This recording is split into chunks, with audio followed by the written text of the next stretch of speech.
Yeah, man. Let's kill that bass head. Alright, let's do this. I'm on the air, we got this pockets flow. It's me and Tony on the mics, we gotta let you know of current events, little gaming, sprinkling some entertainment. We stay humble, but our moms still think we're famous. Turn up the bass and baby, maybe let that magic flow. Our spoken word is all the things you really wanna know. Having a good time on the show, T-Bows and Matty G. Tune in and hit subscribe and join us on the FAQ.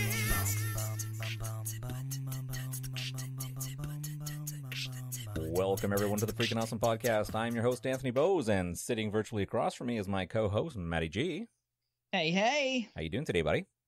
Oh, still short and handsome. Yeah, well, as long as you still got one thing. I tell you, if you grow tall, then you've messed up our entire sequence of things. So we'll have to change our cover art. That's right.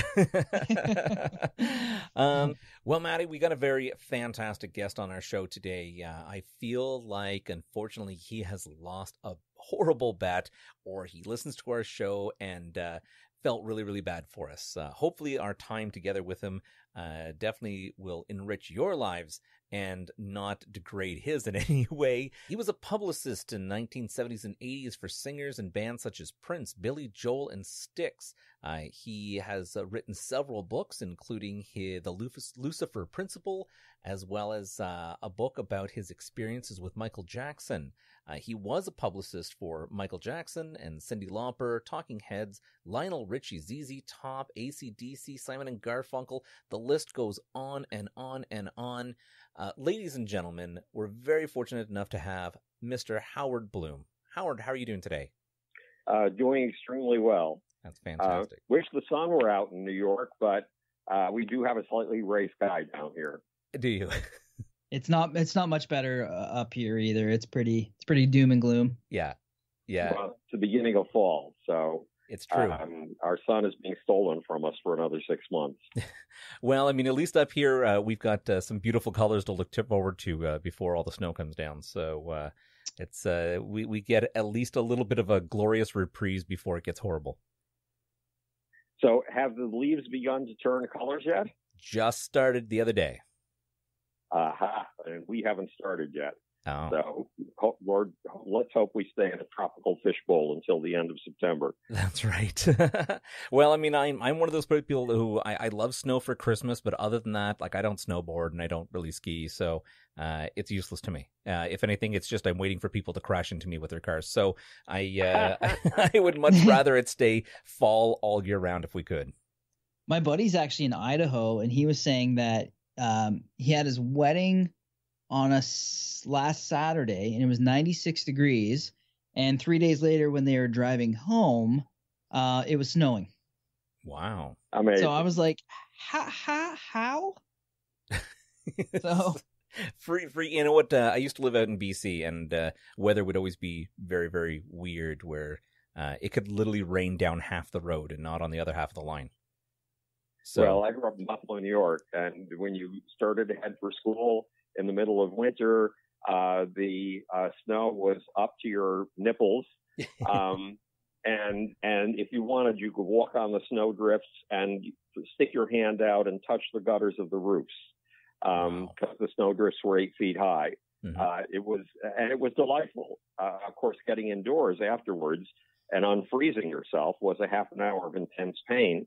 But aside from that, the snow was pretty amazing. Yeah, it's true. I often lament to the fact that when I was a child, the snow was definitely a lot higher. I remember living in Ottawa and the snowbanks being almost twice my height. And that wasn't when I was like 3 and 4. So, I was walking to school on my own and thinking, wow, this is crazy. Like it'd be like a little ice tunnel.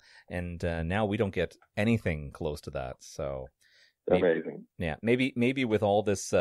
with everybody kind of being off for COVID or reduce the amount of emissions in the air, that maybe we'll actually have a proper winter again.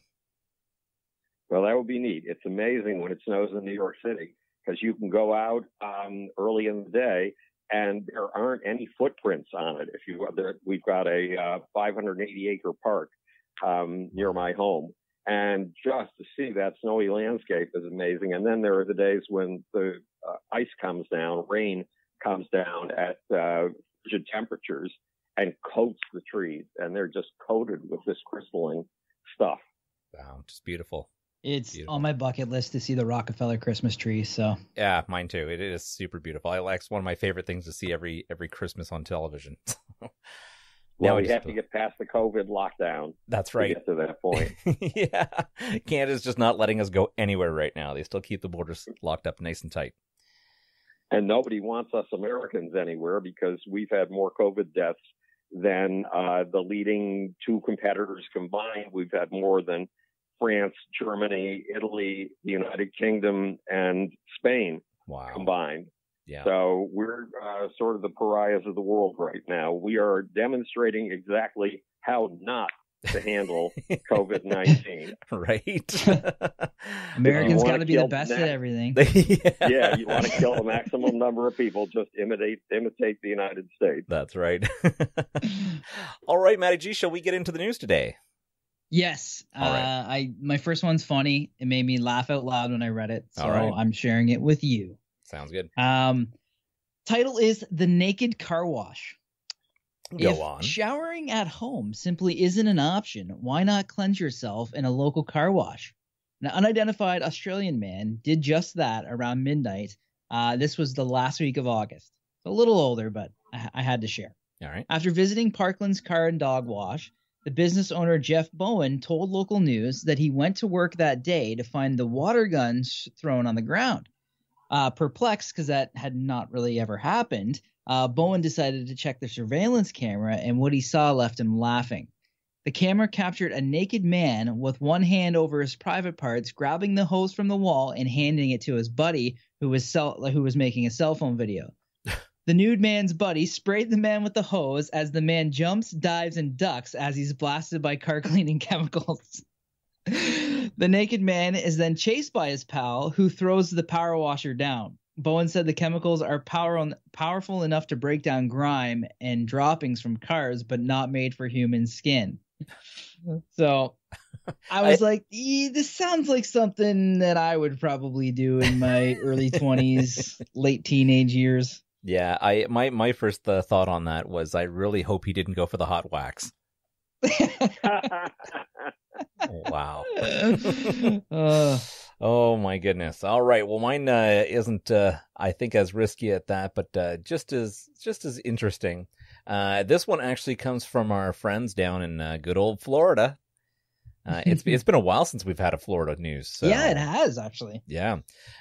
So the Polk County deputy responds to a call about an alligator in a shed.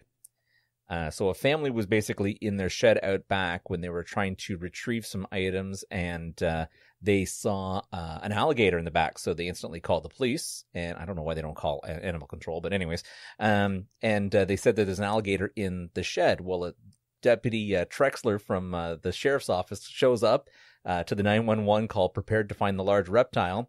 He steps inside and then grabs it by the face and single-handedly pulls it out, to find out that it's just a lifelike looking pool toy.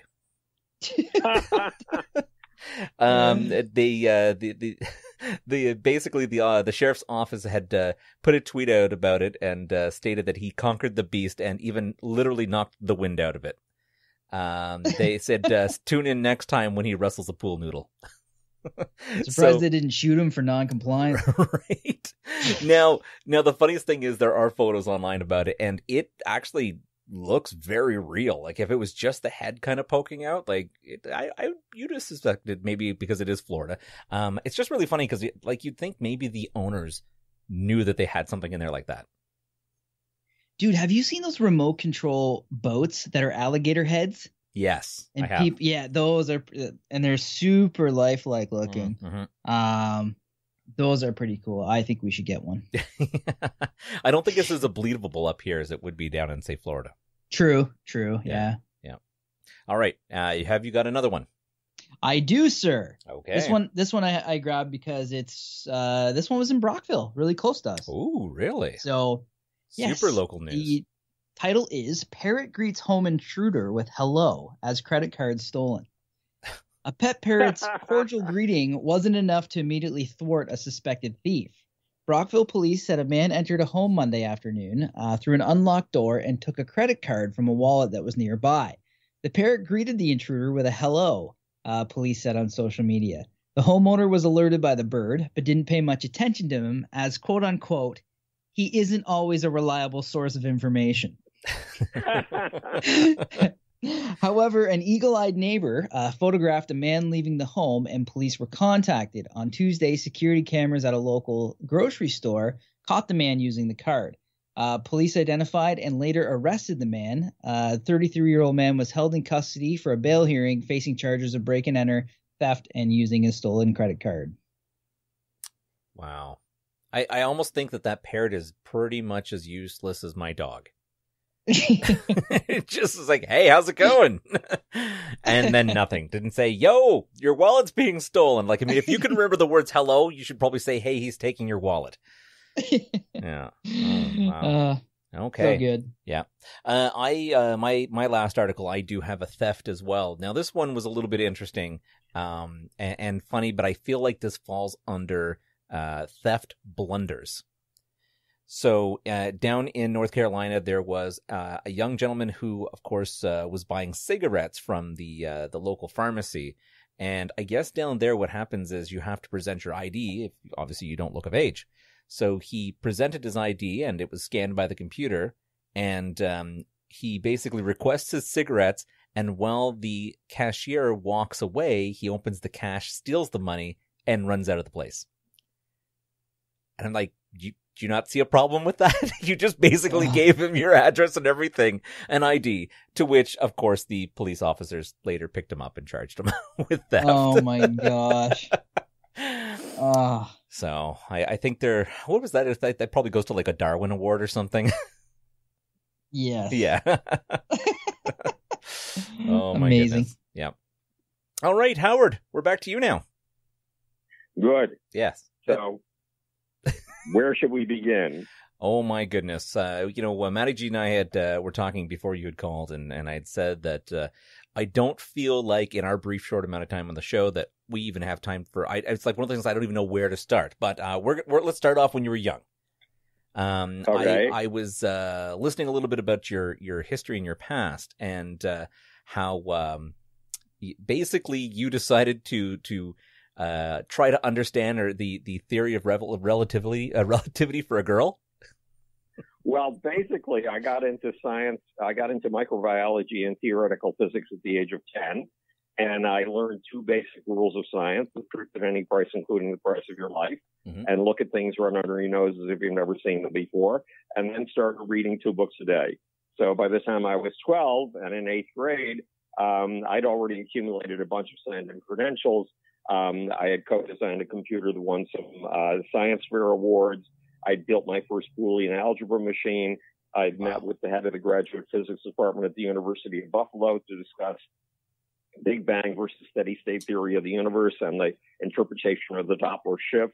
And I'd been tutored by the head of research and development for the company that made the valves for the first plane to break the sound barrier and the first plane to get to the edge of space. And then the girl in my class, 8th grade, turned her eyes in my direction one day, and that had never happened to me before. And then she made eye contact, which is even more shocking. And she said, I told my mom that you understand the theory of relativity. And I didn't have the courage to tell her that I didn't. So I jumped on my bicycle and I pedaled to the local library as fast as I could. And they gave me the two books they had on relativity. And I went home and I was reading the first one, which was all mathematical equations and very few words of English.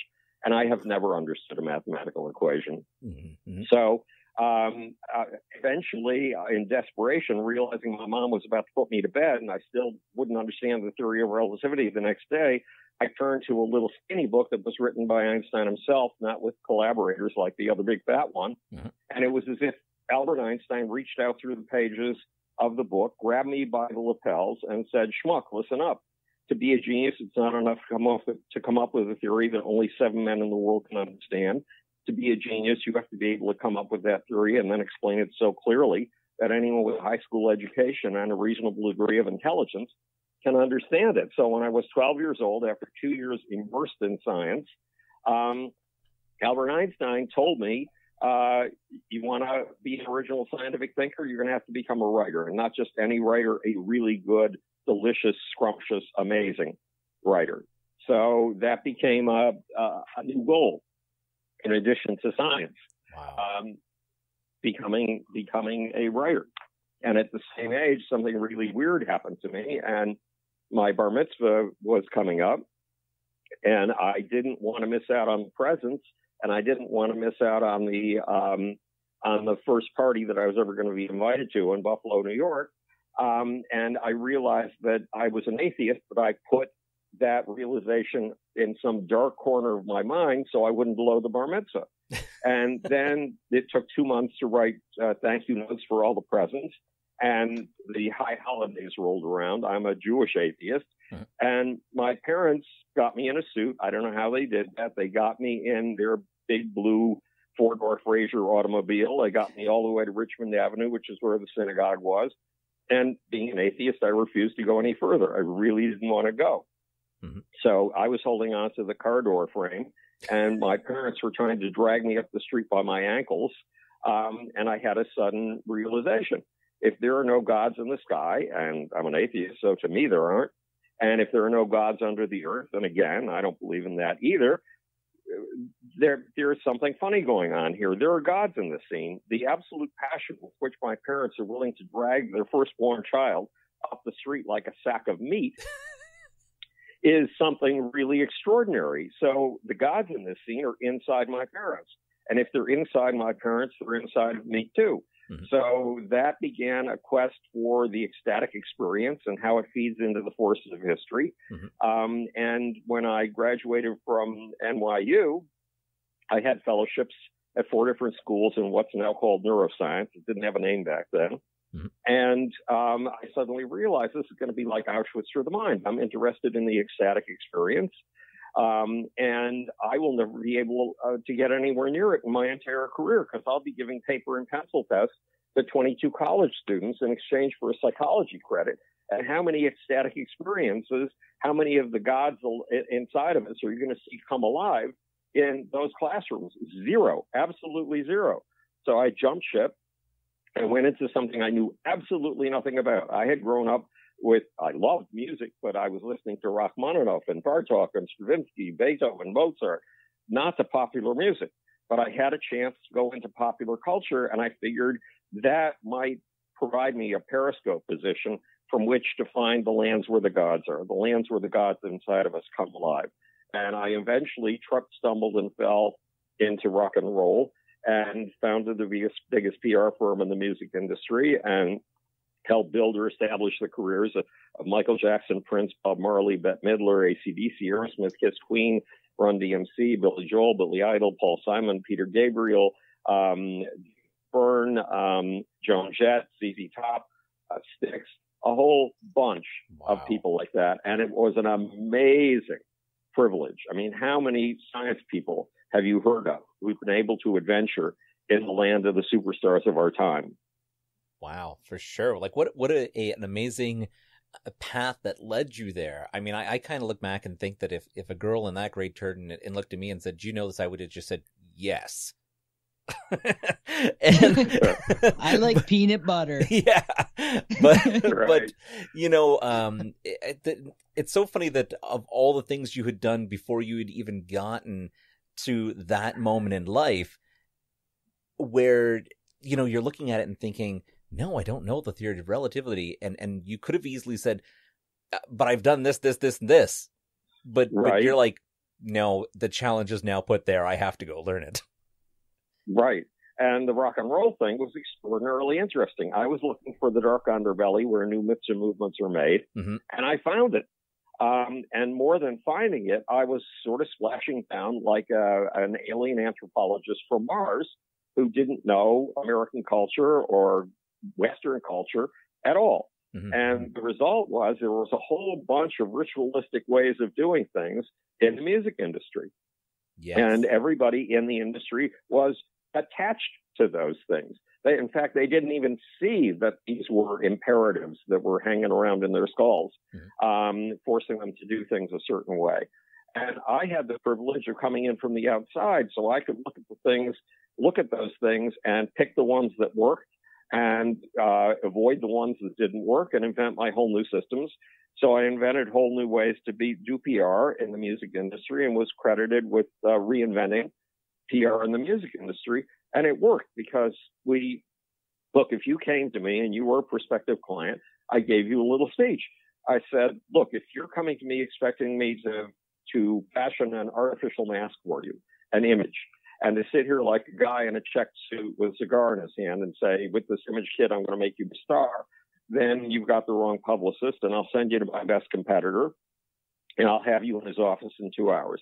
If you're going to work with me, you have to understand that music is not about an exchange of pieces of plastic. It is not about an exchange of downloads. It's not an exchange of money. It's about an exchange of human soul. And if you're going to work with me, I'm going to make certain demands of you. You're going to give me 6 weeks to study everything you've ever written, every song you've ever put together, every album cover, every interview you've ever done. And then I'm going to come out to whatever environment reflects you the most accurately. And we're going to sit down for anywhere from 1 day to 3 days without any managers, without any assistants, without any wives, nobody in that room but you and me. And my job is going to be to find the gods inside of you. And what do I mean by that? You're up against an album deadline. You have to write a lyric. It's 2:00 in the afternoon. You're sitting in front of a blank laptop screen. Well, you're absolutely certain you can never write another lyric again in your life. You don't know how you've ever written a lyric in the past, but on a reasonably good day by 4:00 in the afternoon, there's a lyric in front of you. And on an unreasonably good day, maybe once or twice in your life, that lyric feels so perfect that it feels as if it wrote itself through you. Well, I'm going to find the gods inside of you that wrote those lyrics for you. When you go on stage and it's a really good night, you see the eyes of the audience widening. You see their pupils dilating. You see their faces melting. You see them coming together into a kind of collective energy blob. It's like a big amoeba. And you feel that amoeba reach a pseudopod out to you, reach an arm out to you. And you feel the energy of that audience, whether it's 700 people or 70,000 people, going through your body as if you're an empty pipe, going to some place around your head, being utterly transformed, utterly transmogrified, and then flowing back out through you again. And you see the audience of the pupils widening even farther, and you are even more hyped up. And you feel like you're having an out-of-body experience, that you're sitting on the ceiling watching all of this take place below you and watching your body being danced as if you were a puppet or a marionette. My job is to find the gods inside of you that dance you for 70 minutes in that performance on stage. And my job is to introduce the hello, how are you, fine, thank you very much, self of everyday life to those gods that are within you, that are dancing you on stage in the eyes of that audience. And it worked. It turned people like, Michael Jackson would have been an authentic, a totally honest star, a star whose every movement came from his very heart and soul, with me or without me. But this approach is one reason we understood each other so well. With Prince, he was an unknown 19-year-old from Minneapolis when I started working with him, and a person of ferocious dedication and ferocious energy. It helped make Prince an icon. These things helped make Michael Jackson and Prince the kind of icons that shape people's lives, that determine who they will be for the rest of their lives. And the same with John Mellencamp and with ZZ Top and Joan Jett and a whole bunch of others. And today we don't have icons who have that gut, deep, odds inside, revelatory power for us. Instead, we've got absolutely terrific singers like Ben Harper, who just sings with all of his blood and guts. But his managers set him up for every ginger ale commercial he can possibly get and every automobile tie-in he can possibly get. Yeah. And the result is that the current generation of stars don't have that authentic soul-to-soul communication with their audience that you need. I mean, every generation needs those authentic, absolutely honest, soul-deep stars. It can attach itself to, because they become the role models. You buy posters of them, put them up on your wall when you're 12 years old, and they're like trellises for a tomato plant, those upright frameworks that tomato plants grow upward on, and they become your role models. You grow on them. They're in you for the rest of your lives. So we are desperately missing this form of soul-to-soul communication that is involved with becoming an icon. I agree 100%. It's funny because I watch my kids growing up and they listen to a lot of the newer popular artists, and I still don't feel like there's not a fan base like there used to be. It's like you said, there's no connection between the artist and the listener anymore. Like I remember, even like you had mentioned, Michael Jackson. I remember a lot of my childhood listening to Michael Jackson and the groundbreaking things that he did, and just the passion in his music. And not to say that today's artists don't have passion in their music. It's just not the same. Like you just don't feel it like you did with the artists back then. But it really sounds like you have found almost the mathematical equation of the human soul when you're looking at these people and you say, I need to sit, I need to study you, I need to look at everything you've written and everything you've talked about. It's like you're pouring through the data and you know exactly how to bring this out of them. And for that, you have to use your intuition. You have to use your own emotions to understand that. But there's something else.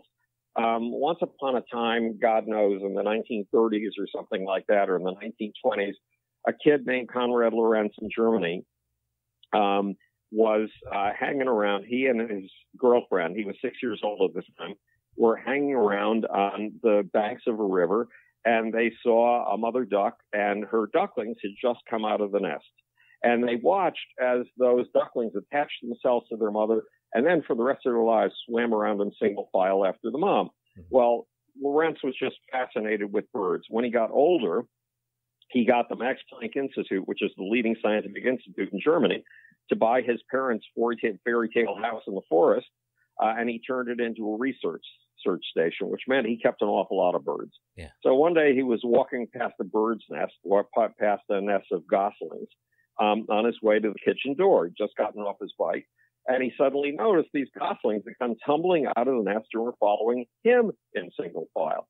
Well, those goslings stuck with him for the rest of their lives. When he went into the kitchen, they went into the kitchen. When he sat down to work, they clustered around his feet and rested. And there's this amazing picture in this book on aggression by Konrad Lorenz.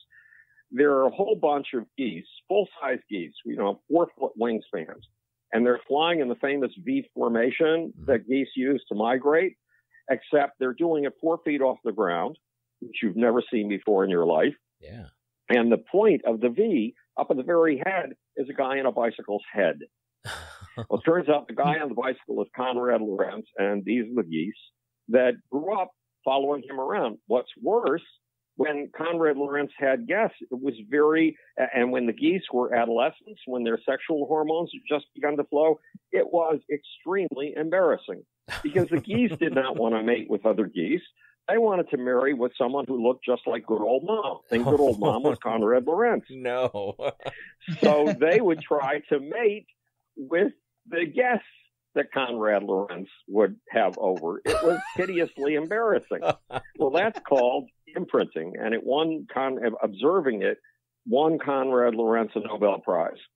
Wow. Well, so what did I look for if you were Prince, and if you and I had locked ourselves in a back room at the Shea Theater in Buffalo, New York, where Prince was rehearsing for his Dirty Minds tour, and in Prince's case, let's do a little bit more background here.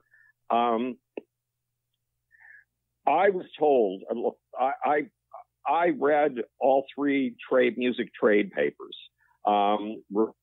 first thing Monday morning, and I saw this record shooting up the R&B charts, the black charts, and I'd never heard of the artist before. And then I saw it go platinum, which is impossible because records do not go platinum from just being on the R&B charts. They might go gold, but that's about as far as they go. Yeah. And I still heard absolutely nothing about this artist. And then I got a call asking if I'd like to work with the artist. His name was Prince. and he was utterly unknown. And then I got a call after I said yes. I got a call from Warner Brothers Records, which had one of the smartest staffs in the record industry. And it was from somebody out on the West Coast. And she said, I know you just said yes to Prince, but you're not going to be able to work with him. He's absolutely impossible. We set up 2 interviews for him out here in California. He said absolutely nothing to the first interviewer, and he tried to strangle the second interviewer. Well, it didn't turn out to be that way.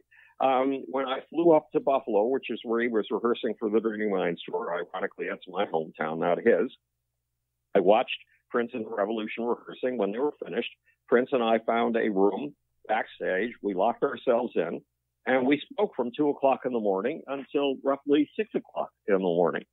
And what I was looking for is Prince's imprinting points, the moments where his brain had opened the way the brain of a baby goose opens, and wrapped it around something that it would hold within it for the rest of his life, the way that the baby goslings made somebody who looked like Conrad Lorenz a permanent part of what was attractive to them. And it turns out that Prince, when he was 5 years old, his dad was a jazz musician.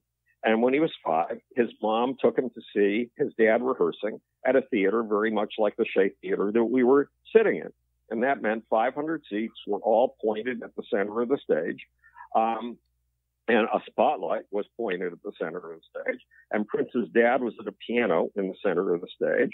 And Prince sat behind him were 5 of the most beautiful women he'd ever seen in his life.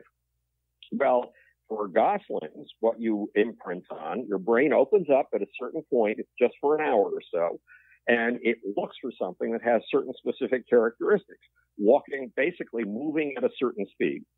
And with humans, it's different. We look for something that has elements of intense attention and sexuality. Well, all those 500 seats pointed at the center of the stage, so that spotlight on his dad, all of that was implied attention. And the 5 most beautiful girls he'd ever seen in his life, that was sex. So Kevin Cronin of REO Speedwagon, he imprinted on the age of 5 on seeing Elvis Presley on the Ed Sullivan Show. So he saw an entire audience full of girls on their seat shrieking so loud that you couldn't hear Elvis Presley. Yep. Well, that's attention, and that's sexuality, all wrapped up into one nice bundle. And then Kevin had a second imprinting moment when he was 15 years old, and he saw the Beatles on the Ed Sullivan Show. And it was the same thing. Mobs of screaming girls, screaming so loud that you couldn't hear the Beatles music at all. But it was the leading television show in the United States at the time. And boy, the implied attention and sexuality was really heavy duty. So I went into this looking for your imprinting points. And then I would take my notes from an interview like the one with Prince that went on for hours and hours and hours and hours and hours. And I would arrange it in chronological order. So it told a story, it told Prince's story in Prince's own words, but wrapped around those key imprinting points. Prince had a second one. When he was about 15 years old, his friend Andre Simone's mother had a finished basement, and she wasn't using it for anything. So Prince made a deal with Andre Simone's mother that he could use the basement if he got good grades in school. And he established a society that was very much based on a society I had helped establish back in the early 1960s. The movement I had helped establish is called the hippie movement.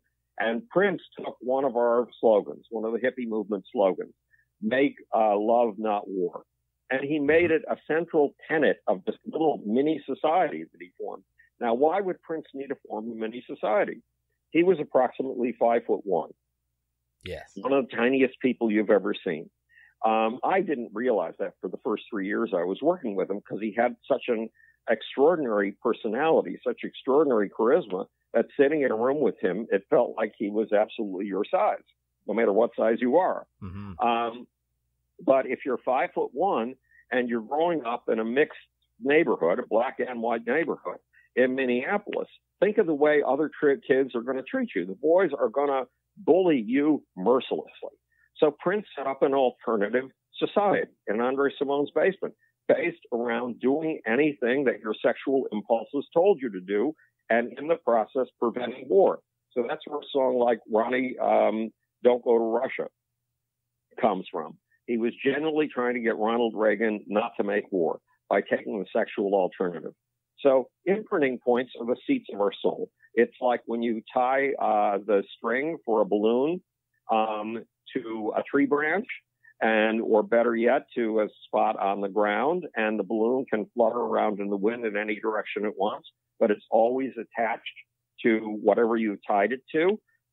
Those imprinting points are like those tie-down points, and they determine the centers of your soul for the rest of your life. Wow. That's incredible. Well, so that's how you bring in science and use it along with intuition, with your own emotional depths, and put the two of them together and create what another one of my books called Saturated Intuition. By the way, the name of this book is Einstein, Michael Jackson, and Me, A Search for Soul in the Power Pits of Rock and Roll. And it tells all of these stories. And one of the most important stories it tells is the story of Michael Jackson, because remember, the first two things that grabbed me and brought me into science and made science my religion when I was 10 were the first two rules of science: the truth at any price, including the price of your life, and look at things right under your nose as if you've never seen them before, and then proceed from there. And Michael Jackson was the living incarnation of those first two rules of science. Rule number one, the truth at any price, including the price of your life, is the rule of honesty, commitment, and passion about the truth. Rule number two, look at things right under your nose, is awe, curiosity, and wonder. Rule number one is courage. Rule number two is awe, curiosity, and wonder. Well, Michael had courage. He was willing to do absolutely anything necessary for the sake of his kids. And he had a quality of awe and wonder that I had never expected to see from any human being ever in my life. I mean, the first time I met Michael, we were in Marlon Jackson's pool house. And a pool house is a little two-story building. It's big enough to have one room on the first floor and another room on the second floor. And the brothers and I were all standing around the pool table in the middle of the room. The walls, by the way, were covered with arcade video games, which nobody could afford in those days. Mm-hmm. Absolutely nobody. And then there was a pool table in the center of the room. And the brothers had put me in the middle, and they were flanking me on the other side, and we were looking at T-shirts and jackets so that they could pick tour merchandise. And I was trying to explain to them, you try to put on the most amazing stage show anybody has ever seen. Your tour jackets and your T-shirts have to be the most amazing anybody has ever seen. And then I heard the screen door opening. Well, a couple of things. First of all, I had read literally over 1,000 articles on Michael, and every single one of them said Michael was a bubble baby. If you stuck out your hand to touch him, he would recoil in genuine fear. Oh. So I heard this, and I learned another thing. Remember, I didn't grow up with other kids. I grew up in a bedroom filled with lab rats and guinea pigs and guppies. But somebody, when I was 19 years old, taught me that if somebody's entering a room that other people want you to meet, you walk over, you stick out your hand, you say, "Hi, my name is Howard," and the other person responds by sticking out his hand and saying, "Hi, my name is so-and-so." Yep. Well, I walked over to the screen door, I stuck out my hand, even though every single article had told me that Michael would recoil in shock and fear. And Michael stuck out his hand, and he said, "Hi, my name is Michael." And his voice was a little softer than most people's voices. His handshake was not one of those, "I'm going to crush every bone in your body and show you how much stronger than I am than you are." Yeah. Handshakes, not at all. But it was a normal handshake. And I said, "Look, I've got a press release to read you. I need to get your approval on it." And Michael said, "Okay, let's go upstairs." So we went to the room upstairs, which was literally filled to the ceiling with keyboards and amplifiers. And Michael found an amplifier to sit on, and I found an amplifier to sit on. And I started to read Michael the press release. And after I got 2 sentences into it, and remember, I had been serious about writing since I was 12. Mm-hmm. And I had edited the literary magazine at NYU, and it won the 2 National Poets Prizes, 2 National Academy of Poets prizes, mm-hmm. and caused a major stir in the art community. So my writing I took very seriously. Michael listened to the first two sentences, and he went, oh, and his body slumped a little bit. And I read another two sentences, and he went, oh, and his body slumped even a little bit further. And when we got to the end of the press release, he said, man, that's beautiful. Did you write that? And I had, but nobody in my entire career had ever seen the artistry in a press release before, and no one else ever would. Then we went downstairs because we had an appointment with the art director from CBS Records, their record label. And the art director came in, and she put 5 of the most gorgeous artist portfolios you've ever seen in your life on the pool table. They were hand-tooled cherry wood. They were hand-tooled leather, and they came from artists who were legends in the field of illustration. And she shoved the first of the portfolios across the table at us. Now, Michael and I were standing in the center, and the brothers were flanking us on either side. My right elbow was against Michael's left elbow. My right shoulder was against Michael's left shoulder. My right knee was against Michael's right knee. And Michael opened the first page of the first portfolio just 1 square inch. And he went, oh, and his knees began to buckle. And he opened it another 3 square inches. And he went, oh, and his knees began to buckle a little further. And oh, Michael Jackson was having an aesthetic orgasm of a kind I had never imagined could possibly exist. Right there at my elbow, at my shoulder, at my knee, and all of that body language was conveying itself through his shoulder, his knee, and whatever I left out, his elbow. It was an astonishing experience.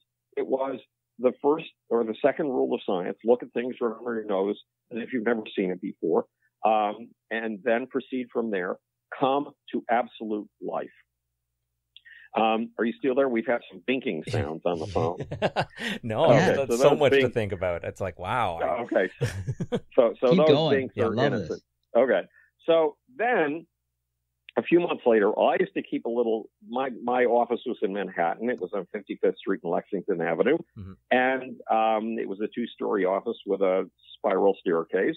And I kept a little $19.95 red nylon knapsack behind my desk at all times, with a spare shirt, a toothbrush, a razor blade, and the very first laptop computer, the TRS-100 computer, because I used to get calls for emergencies.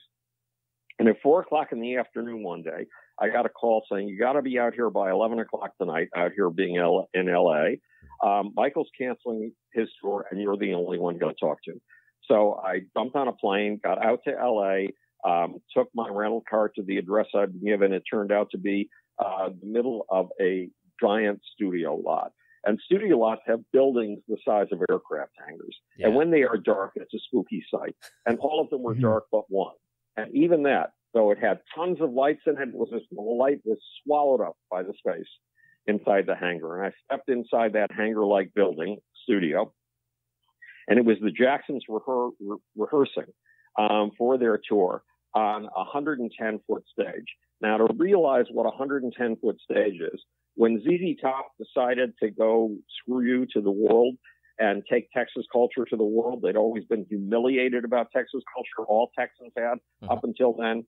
They built a stage, a giant stage, in the shape of the state of Texas, built at an angle so you could see its shape. It was 75 feet wide. Wow. The Jackson stage was 40% wider, 110 feet. So I watched as they rehearsed. And then when the rehearsals were over, we filed into a dressing trailer parked outside. And the dressing trailer had 2 banquettes of red vinyl seats opposite each other, and a little banquette at the end right next to the door, and that banquette was the throne. Michael took the throne. The brothers all took the banquette on one side. I sat on the banquette on the other side at Michael's immediate left hand. And Michael began to explain 2 things. Why he was canceling the tour and why the tour had been getting such bad publicity. There were lead sheet in what called itself the Rock Press Elite, the Rock Critics Elite, who were saying that this tour is going to be a total catastrophe. that the stage, nobody we know, he said, we know everybody in the music industry, and nobody we know has been hired to do the stage. So the stage is going to collapse. Nobody we know has been hired to do the sound. So the sound system is going to electrocute the performers. Nobody that we know has been hired to do those 4- and 5-story high lighting towers that you use for an outdoor concert. So those lighting towers are going to collapse on the heads of the audience and kill people. And no one we know has been hired to do security. So there are going to be gangs running up and down the aisles with knives, and you don't dare take your children to these concerts. Well, Michael started to explain. First of all, he explained something I already knew, that God had given him the gift of this astonishing degree of awe and wonder. And because God had given him that gift, it was his job to give that gift to his kids. And when he was describing this, and we'll go more into what he was describing in a minute, I had the first visual vision of my lifetime. I've had about 5 visions. Every single one of them has come true. But in Michael's case, it was a visual vision. And I saw Michael's ribs as golden gates. And I saw those ribs swing open. And I saw inside of Michael's chest 10,000 kids. And Michael said, look, a year and a half ago, I started planning this tour. I wanted to give kids the same quality of awe, wonder, and surprise that I get. So I hired the best staging people, the best sound people, the best lighting people, the best security people. And I made them all sign an NDA, a non-disclosure agreement. In other words, he made them all sign to secrecy. Why? Because he wanted the tour to come as a total surprise. He wanted the staging to come as a total surprise. So kids would get that same quality of awe, wonder, and surprise that he got out of looking at illustrators' portfolios or listening to my press release. But he said, my brother Jackie is the best dancer in the world. He's the best dancer I have ever seen in my life. And my brother Jackie has a bone chip in his knee. And I knew that because 4 weeks earlier or 5 weeks earlier, I'd flown to LA and I had organized the press conference for the doctors who did arthroscopic surgery on Jackie's knee. And Michael said, we expected his knee to be better in time for the tour. It's not going to be better it's not going to be better in time for the tour. So I have to put the tour off until Jackie can be on stage with us. And I tried to explain to Michael how deeply the credibility of the tour was being hurt, and how if Michael postponed the tour date, the opening tour date, that parents would believe that every single one of these negative rumors about the tour was true. It would make the tour look totally amateurish. And then parents would be able to bring their kids to Michael Jackson concerts. And Michael spoke with the power of Charlton Heston parting the Red Sea because he was utterly and completely committed to his kids. And again, their quality of awe, wonder, and surprise. But sometimes I can be prophetic too, and I knew absolutely the truth of what I was telling him. And when it was all over, Michael said, okay, we'll do the tour. But those two confrontations, one was my introduction to Michael being the living incarnation of the second law of science. Look at things run under your nose as you've never seen them before, and then proceed from there. Meeting number 2 about canceling or not canceling a tour showed me just how astonishingly powerful Michael's commitment was to his kids. That's rule of science number 1. The truth at any price, including the price of your life. Commitment. Wow. So in this book, I try to give you a sense of who Michael Jackson really was. Starting in the 1990s, when I was sick in a bed for 15 years, Michael started to get these sexual attacks, these sexual smears. And they happened, so far as I can tell, for a simple reason. I had another client named Billy Joel, and Billy loved his motorcycles. And one day, Billy was motorcycling out on Long Island, which is where he lives. And Billy was barreling down the road at the speed limit, 45 miles an hour, coming to an intersection. And he had a green light. Now, what do you do when you see a green light? Keep going. Yep. But what does that mean for the driver who is perpendicular to you, who's at right angles to you? She has a red light. And what is she supposed to do? Stop. She's supposed to stop. Yeah. Well, Billy was going through, barreling toward the green light, and the car was perpendicular to him, didn't stop for the red light. It went straight through the signal and tried to make a turn to the left. Billy tried to put on his brakes, and there was no stopping distance left. So his motorcycle slammed into the car. He flew over the car and landed on the other side. And the driver, a 27-year-old woman, was hysterical. She thought she had killed this anonymous guy on a motorcycle, and she ran around her car to see if she could help. It looked like he might lose his left hand. He was right hand. He was medevaced to Lenox Hill Hospital in Manhattan, and they had to work very hard to save his hand. Now, if Billy had lost that hand, Billy Joel writes a song like Piano Player for a reason. Mm-hmm. He is most alive when he is on stage pounding on the keys of his piano for an audience. And if he had lost his right hand, he would have lost his ability to have that kind of experience, and he would have lost a national treasure. Yeah. Meanwhile, while he was being saved, the woman must have gone to an attorney, and the attorney must have said to her, look, you don't understand who you've had an accident with here. He's a superstar. He needs to do everything he can to keep negative headlines from happening. So if you sue him, after all, remember, he hit your car. You didn't hit him.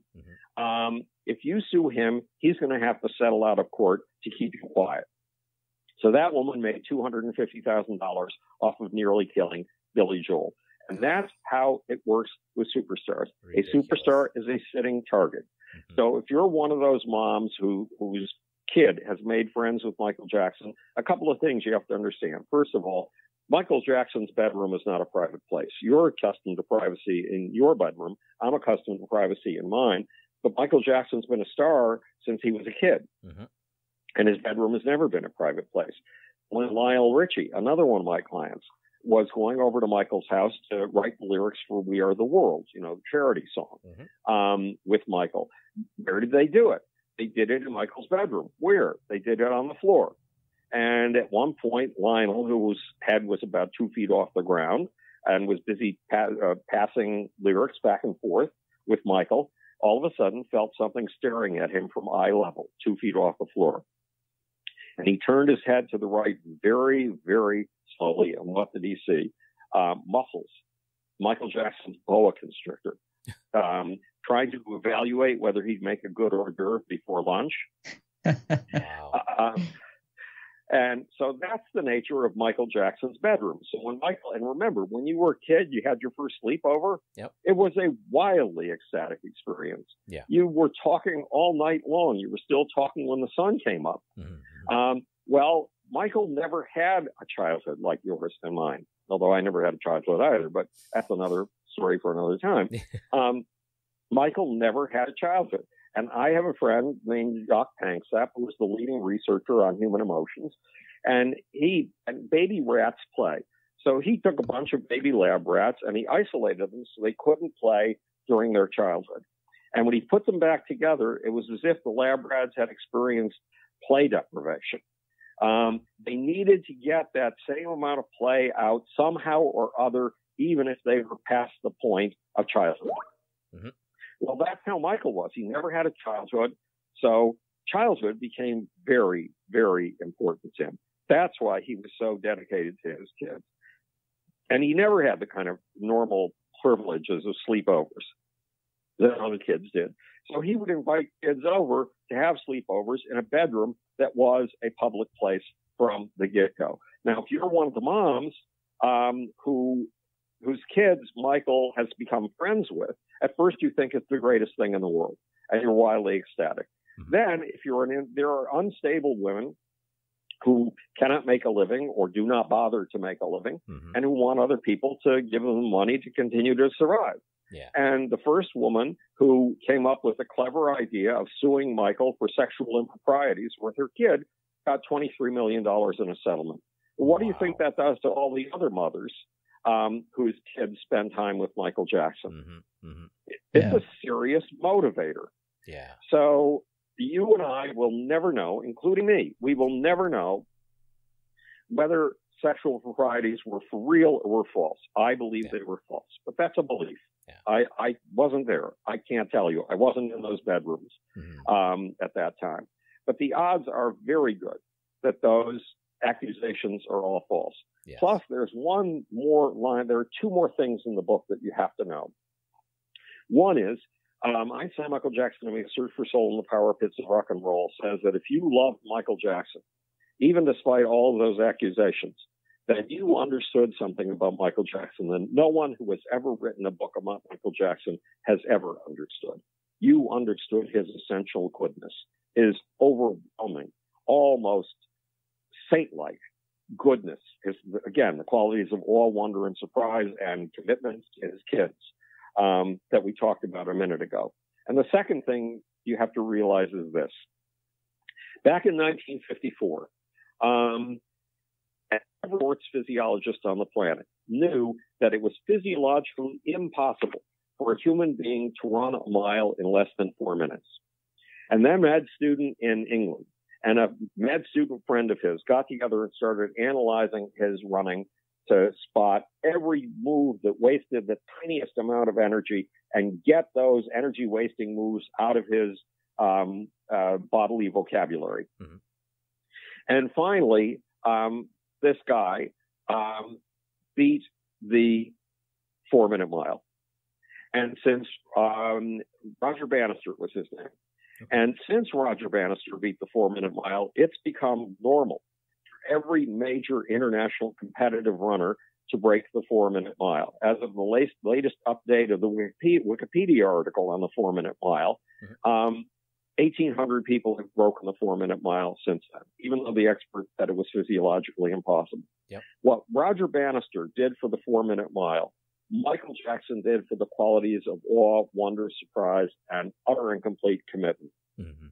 And if only we can understand the extraordinary level to which Michael took these things, a level I never expected to see in my life because I never had been able to imagine that such a thing could exist.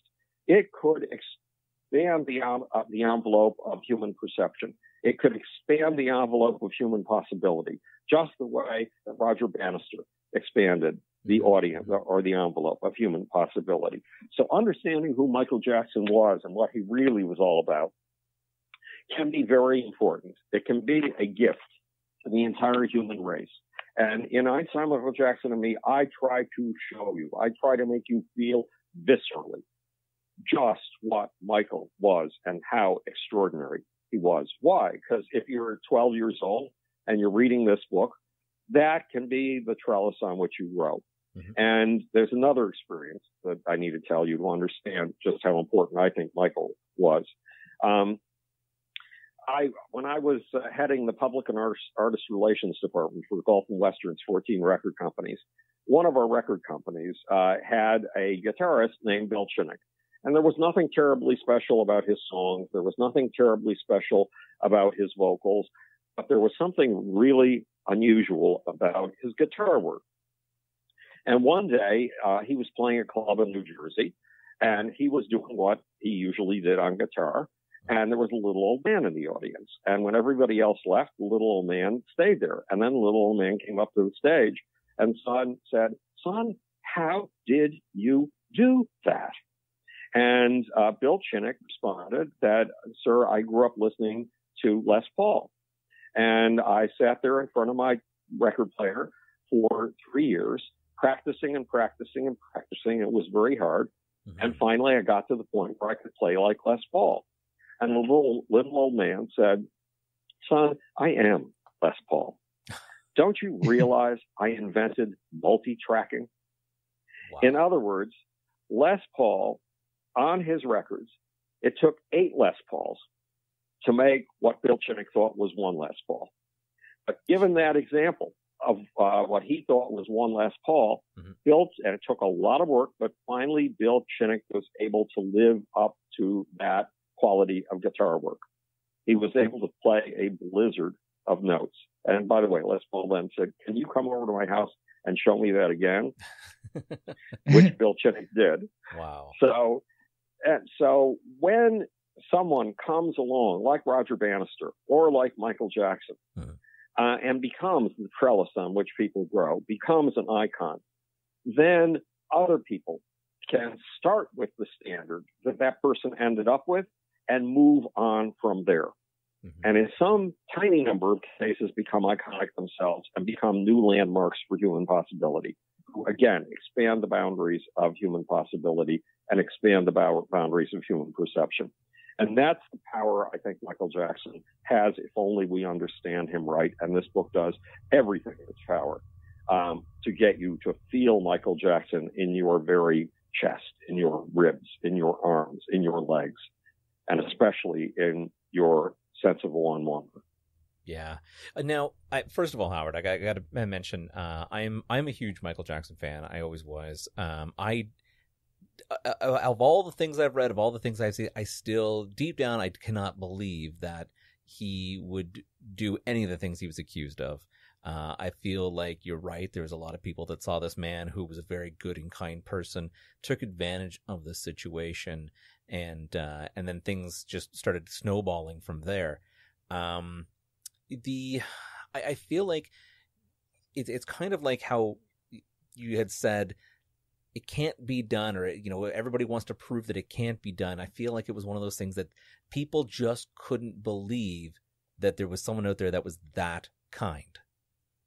And because allegations would start flowing, people think, well, he's rich and he's famous and he's beyond reproach that he could do something like that. And essentially, yes, everybody could do something like that, but I don't feel like he was the person to do it.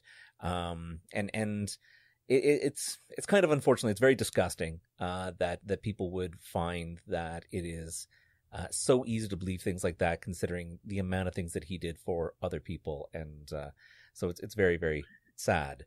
Well, I agree with you. Mm-hmm. Oh God, what was I going to tell you? I mean, basically, to me, he felt like a saint or an angel. Mm-hmm. He felt beyond the level of human that we've ever had on this planet before. And it was so wonderful to see it.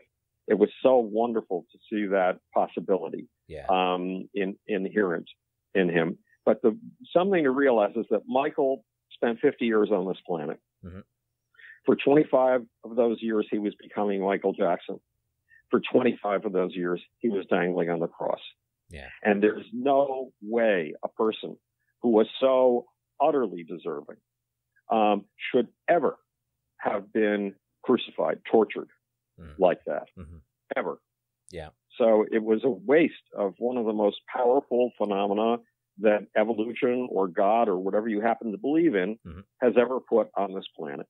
Yeah. Agreed. But the book is there for a lot of reasons. The book tells you the stories of about 27 of my most intense relationships, soul diving and finding the souls and the gods inside. People like Joan Jett and people like Queen, people like Bob Marley. But the most important story is the Michael Jackson story. Just amazing. We would love to go over more. And obviously, like we had said originally, there were so many questions that we had. We're rounding out actually the amount of our maximum time that we have. So we will have to forego our 20 questions this time around, but we would love to actually have you back again. Because there are so many artists that you have worked with that there are just even more questions. I would love to know more about Billy Joel, and I would love to know more about Peter Gabriel and others that you have worked with. So hopefully you would like to come back and join us. Yes, absolutely. And, just talk to Eileen Shapiro. I will. And she'll set it up. And it was wonderful to get to talk to you.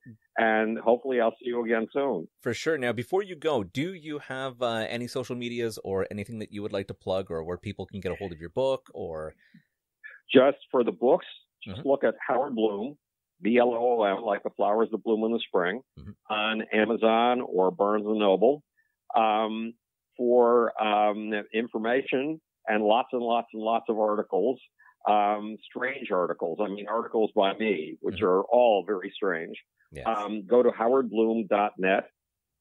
To follow me on Twitter, it's Howard X Bloom. And to follow me on Facebook, which is really the best place because there we can have a conversation. just go to Howard Bloom. Excellent. I think it's Howard Bloom. There's an overflow page. I have 5,000 people, and that's the maximum Facebook allows you. Yes. But I've got an overview page or an overflow page called something like Howard Bloom Books. Okay. So if people can't get in there, they can hopefully get into the other one and drop you a question if you're out and looking and listening to the listeners. Right. And I answer everything. Oh, wonderful. Even better. Wonderful. Well, again, Howard, thank you very much for giving us some of your time. We are definitely going to have you back because we have so many more questions, and we really, really, really appreciate you being on the show. Well, I appreciate it too. So have a good night, and we'll talk to you again real soon. Thanks. Sounds great, Howard. Thanks. Thank you so much. Take care. Okay, bye. Bye.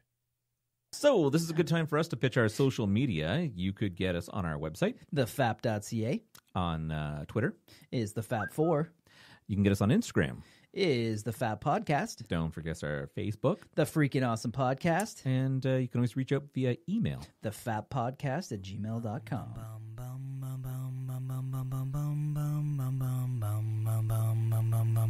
I'm on the air, we got this podcast. not again. Wicked sweet.